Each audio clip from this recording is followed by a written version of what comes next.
Welcome to the Horseman's Word with your host, Dan Apona. Hello and welcome to the first episode of the Horseman's Word. This week has been pretty full on. As you can probably tell, the show has a name now. I'll save the meaning behind it for another episode, but it's good to finally have a name to define this thing going forward. The artwork has been completed, the intro and outro music is done, and the social media channels are all up and running, and you can find them all in the description below. If you enjoyed this week's episode, you can follow me on Twitter at Horseman's Cast and subscribe on YouTube, where you will find me under the same name as the podcast. I've tried to get the show out to as many platforms as possible, so you can also find it on Apple, Google Podcasts, Spotify, BitChute and Odyssey. And the RSS feed is linked in the description if you prefer to get your content that way. Additionally, I have some great guests lined up for future episodes, and I'm very much looking forward to those conversations. So if you're interested in psychedelics, writing and self-publishing, exploring the dangers of technology on our social relationships, that sounds exciting, or a deep dive into the process behind composing music for video games, be sure to stay tuned. Alongside having guests on, I also want to take specific episodes, such as today's, to explore the ideas I've been working on over the past decade. Now, this could go either way. I'm hoping to strike a good balance between fleshing these ideas out and not dumbing them down to the point at which they no longer provide any meaningful information, but we'll see how I do. Some of the content I'm going to cover could be viewed as a little esoteric or abstract, so I'm relying on your feedback to let me know how it sits. A simple, "Hey Dan, I have no idea how to follow you down this train of thought," or "Hey Dan." This would be obvious to a toddler. Well, they would work, but feel free to get creative with your language. There will be no hard feelings. So with all that out of the way, let's get on with today's show.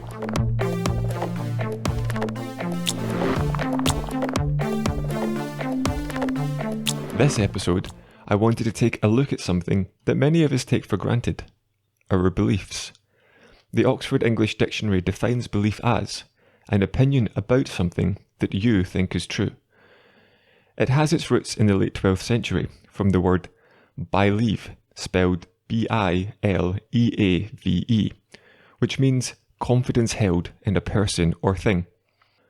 You see, belief used to mean simply trust in God, while the word faith was used to express loyalty to a person which was based on promise or duty, and that's where the idea of keeping one's faith comes from. It wasn't until the 14th century that faith took on a religious air, and not until the 16th century did the word belief become limited to the idea of a mental acceptance of something as being true. Plato was one of the first to pen down an argumentation on the distinction between belief and knowledge, stating that belief alone does not guarantee something is correct. He saw truth as an objective quality, and as such suggested that it should reside in the domain of knowledge. This was an interesting distinction for Plato to make. You see, we use the word belief today to imply an acceptance of something as true. If you were to say, "I believe in God," it's a statement of your own acceptance that God is true. To say, "I don't believe you," would imply a rejection of a claimed truth by another person. But Plato rejected this premise, arguing knowledge and belief were fundamentally different. Today, it is generally assumed that the traditional theory of knowledge can be surmised as a justified, true belief. To start with, is there really a distinction between an assumption and a belief? An assumption can be defined as a yet unproven statement one believes to be true, whilst a belief is something one is certain to be true. But truth, according to Plato, does not belong to belief, and it would start to sound, well, a little strange to define the theory of knowledge taking all this into account. If we tried to do so, we would end up with something like, knowledge is the belief, but also the knowledge that a belief in knowledge has to be justifiably true. It appears things start to get a little circular. The problem here lies with how language is constructed. But on an even deeper level, it shows the fundamental limiting factor of how information is extracted from reality. Let's look at language to start. The goal or purpose of language is the transference of information. We take certain words, sounds or symbols and assign specific pieces of information to each sound or symbol, which can then be shared with others.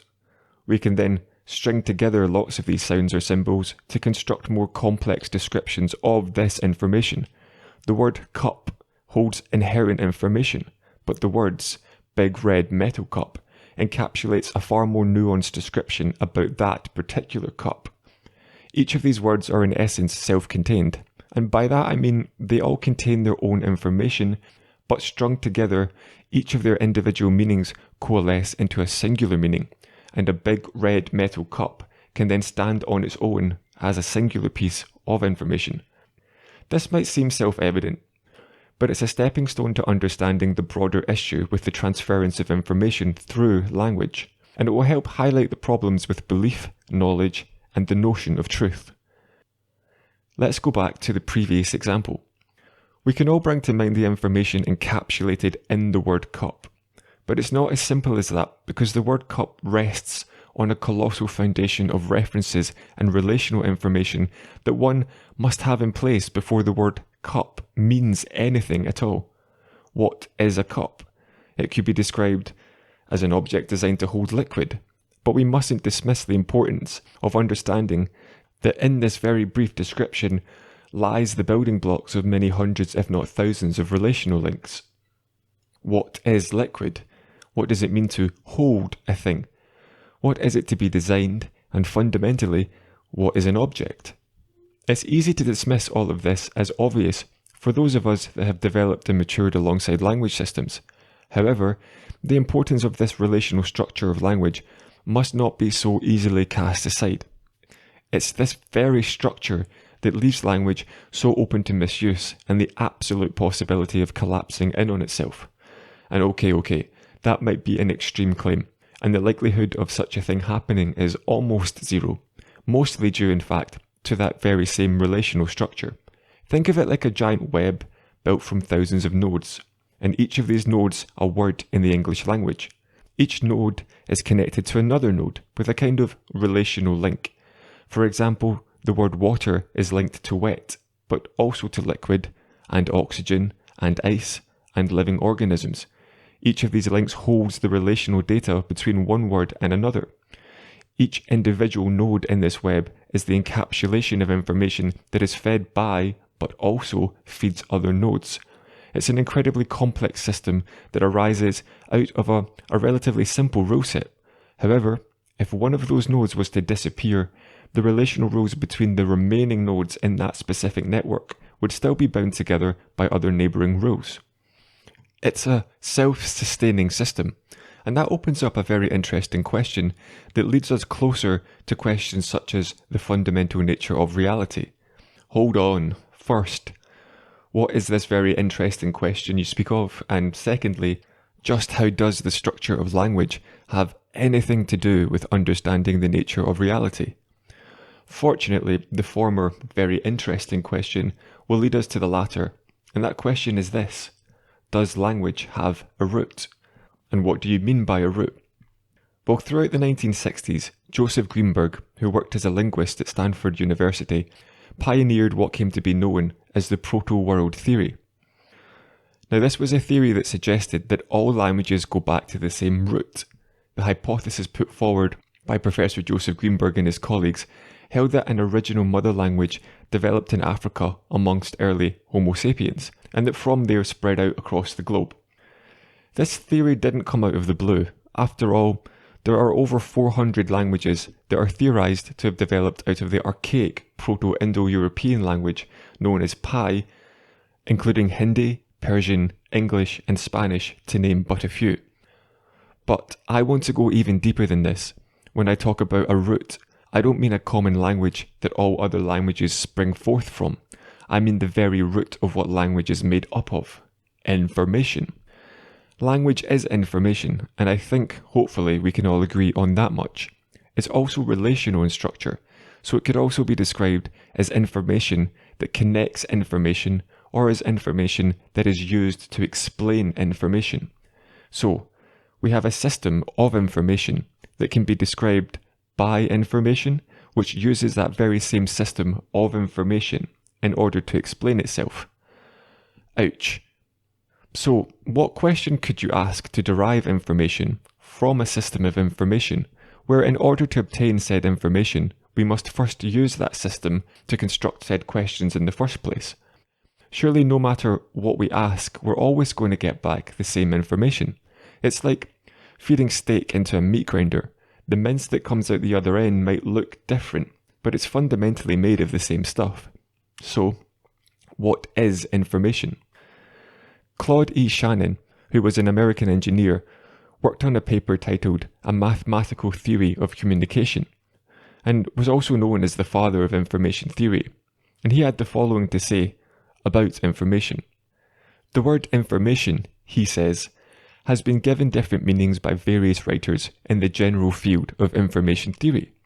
It is likely that at least a number of these will prove sufficiently useful in certain applications to deserve further study and permanent recognition.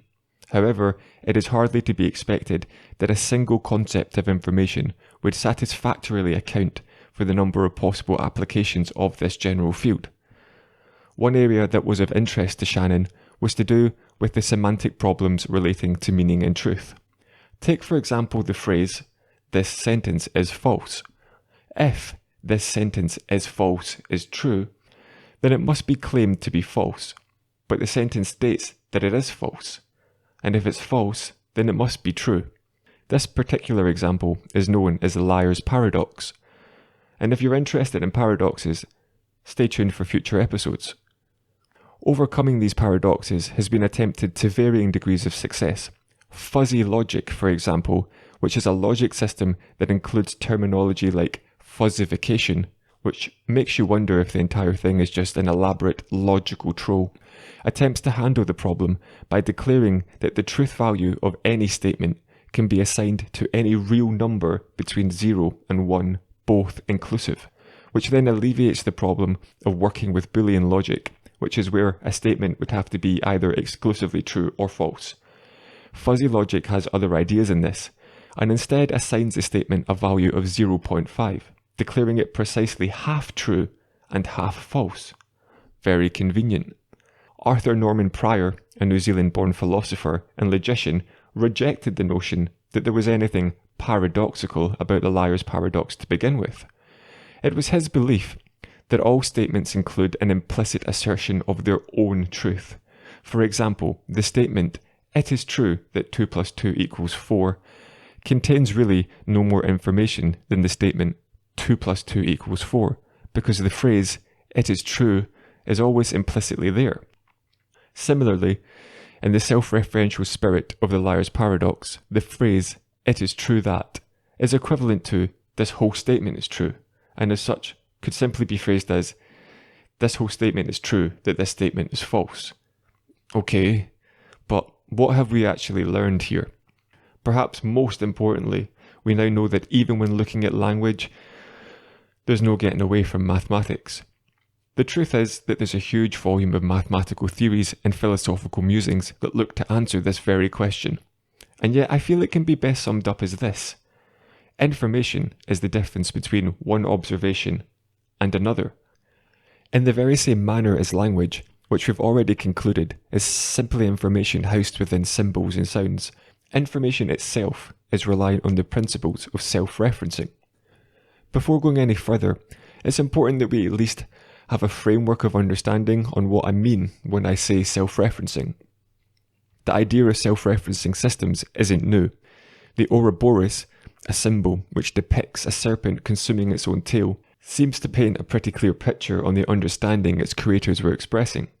The symbol can be traced back to the 14th century in an ancient Egyptian funeral text titled The Enigmatic Book of the Netherworld.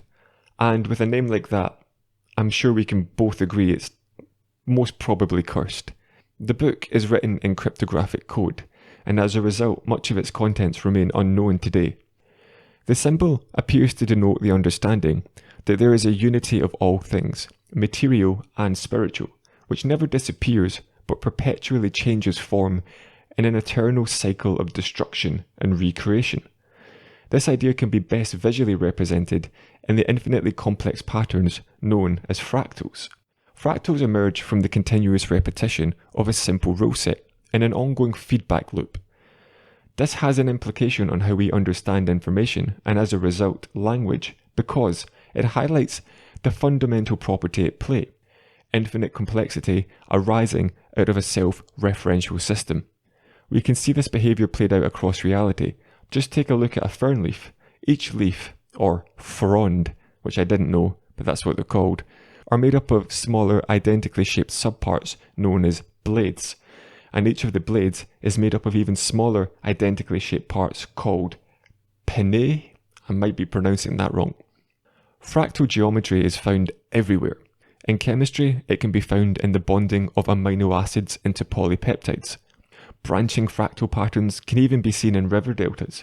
Fractals are expressed in trees, in ice crystals, in slime moulds, lightning, and even the formation of celestial bodies.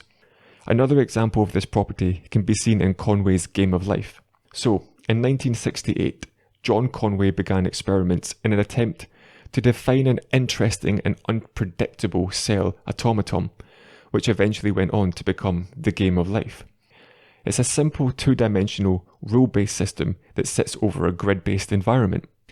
In it, a number of simple rules are fed into a system which controls the behaviour of individual cells on the grid. For example, one of the rules could be, any live cell with fewer than 2 neighbours dies, or any live cell with 2 or 3 live neighbours also lives on to the next generation.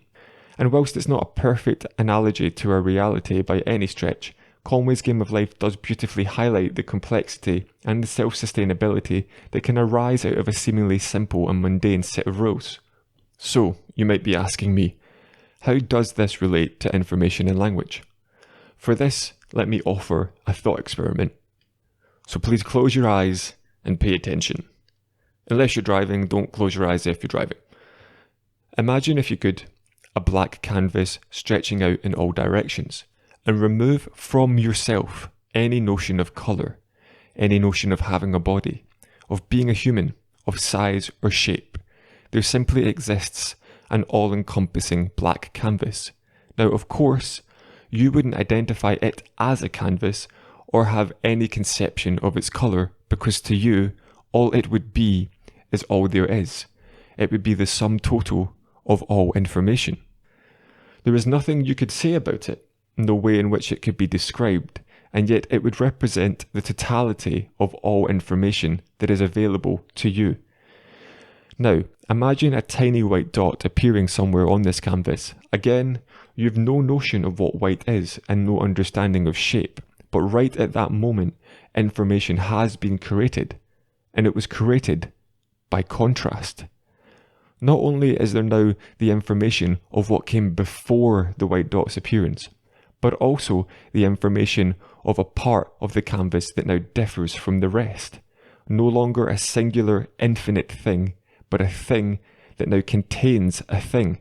You see, it is now possible to identify the black canvas as something that isn't the white dot, and vice versa. Now, let's take it a step further and add dots of different colours onto that canvas, and suddenly you would find the emergence of gradients that before didn't exist. With these colours and the boundaries they construct, through contrast, shapes of all styles could start to manifest. You could join a number of dots together in a pattern you might call straight and call it a line. You could then group these lines together, and lo and behold, you have a numerical system. And you could take 4 of these lines and place 2 sets parallel to each other at what would later become known as right angles. And now we have the start of Euclidean geometry. And to finish it off, you could call the thing you're left with a square. The same principles can be applied to design a symbol which you create with colours and with contrast, and that you assign the concept of a square to. So let's take a look at what we just did. What is that symbol, the one that we just assigned the meaning of a square to? That symbol relies on a web of self-referencing information that came from nothing, but also everything, and is it even possible to draw a distinction between everything and nothing? A subject we'll touch on in later episodes. Let's go back to the symbol. In order to say what a square is, we had to know what a shape was. And in order to know what a shape was, we had to conceptualize the idea of a thing that exhibited a set of specific properties to which we then assigned the symbol or meaning of shape to. The information stored inside the concept of shape is nested inside the concept of square. Or to word it another way, a square takes the information of a shape and structures it in a very specific way. Thus, all squares are shapes, but not all shapes are squares. A cube, for example, takes the information of a square and projects it out into three-dimensional space. You couldn't construct a cube without a direct reference to the information contained within a square, and again vice versa. To remove one is to destroy the other, as they are relationally linked to one another. Sticking with our two-dimensional example to keep things relatively simple, we know a square is a thing made up of 4 straight lines which meet at right angles. The information of the said angles is manifested through the intersecting of these lines. So without the lines there would be no angles, and as such any information said angles held would collapse into nothing, and we could say goodbye to Euclidean geometry. If we remove all the coloured dots, leaving only our singular white dot behind, the information housed inside the colour gradient radically diminishes. Now we're left with white and black. Finally, if we take away the contrast or difference between white and black by removing the last remaining white dot, then our original node of information disappears along with it. At the end of all that, back at where we started, with just our infinite black canvas, we found ourselves left with no conceptual framework to even begin to describe the quality of a separate thing, never mind conceptualize the idea of a square.